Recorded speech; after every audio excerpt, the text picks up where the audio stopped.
BJP के भी तमाम मंत्री इस्तीफा देंगे जो अब तक सरकार में हैं। यानी गठबंधन को तोड़ने का फैसला एक तरह से लिया जा चुका है और उसके बाद इस्तीफे की शुरुआत होगी। राज्यपाल से मिलने के लिए नीतीश कुमार जाएंगे, लेकिन दूसरी तरफ आप सोचिए तारकिशोर प्रसाद और रेणु देवी हो, दो उप मुख्यमंत्री बीजेपी ने बनाए थे, उनके तमाम मंत्रियों की एक पूरी लिस्ट आएगी जो यहाँ पर इस्तीफा देने के लिए राज्यपाल के पास पहुंचेंगे। लेकिन 12:30 बजे से 1 बजे के बीच का वक्त नीतीश कुमार ने मारा है।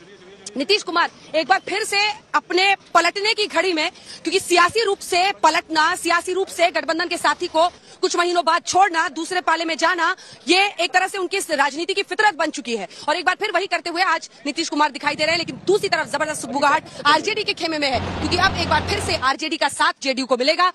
बीजेपी के खेमे में क्या इस वक्त चल रहा है, जल्दी से चलते हैं हिमांशु के पास।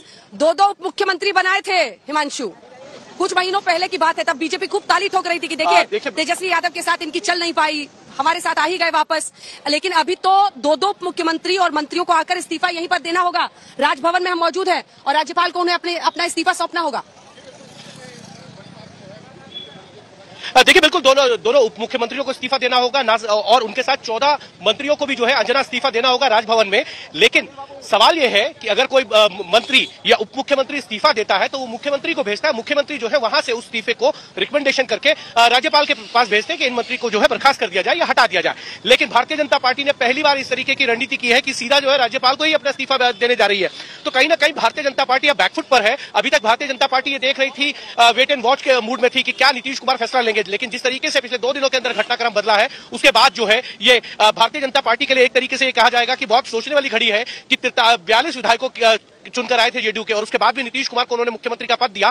भारतीय जनता पार्टी के तमाम नेता ये कहते रहते थे कि बड़ी पार्टी हम है और सरकार के कामकाज को लेकर जिस तरीके से टीका टिप्पणी करते थे वो कहीं ना कहीं नीतीश कुमार को नागवार गुजरा था। और फिर उसके बाद पिछले ही सप्ताह जो है अमित शाह, जेपी नड्डा यहाँ आए थे। भारतीय जनता पार्टी के जितने मोर्चे हैं उनकी एक संयुक्त कार्यकारिणी की बैठक हुई। वहां जेपी नड्डा ने कहा कि भारतीय जनता पार्टी के सामने कोई भी रीजनल पार्टी किसी भी राज्य में टिक नहीं पा रही है। ये बात कहीं ना कहीं अंदर खाने जो है वो नीतीश कुमार को धर कर गई। और उसके बाद गृह मंत्री अमित शाह ने भी एक बैठक के अंदर ये बात कही थी कि देखिए 2024 पे फोकस कीजिए, 25 को लेकर जो भी फैसला होगा वो पार्टी तय करेगी, कब लेना है, समय पर इंतजार करना चाहिए। और यही कारण है कि कहीं ना कहीं नीतीश कुमार को ये सारी बातें अंदर खाने पता चल गई और इसीलिए कल ललन सिंह भी कह रहे थे कि उनके पास पूरे सबूत है। तो मुझे लगता है आज नीतीश कुमार की तरफ से या जेडीयू की तरफ से जो है ये प्रेस कॉन्फ्रेंस की जाएगी और कुछ ऑडियो टेप जो है वो शायद दिखाए जा सकते हैं कि देखिए किस तरीके की जो बातचीत है वो आरसीपी सिंह के साथ चल रही थी। आरसीपी सिंह के ऊपर पहले भी आरोप लगे थे कि उन्होंने कुछ विधायकों की बैठक बुलाई थी जब राज्यसभा में उनको उम्मीदवार नहीं बनाया जा रहा था, तब उन्होंने कहा था कि बगावत की जा सकती है, लेकिन मामला वहां पे नहीं सफल हो पाया था आरसीपी की तरफ से। और इसीलिए अब की बार जब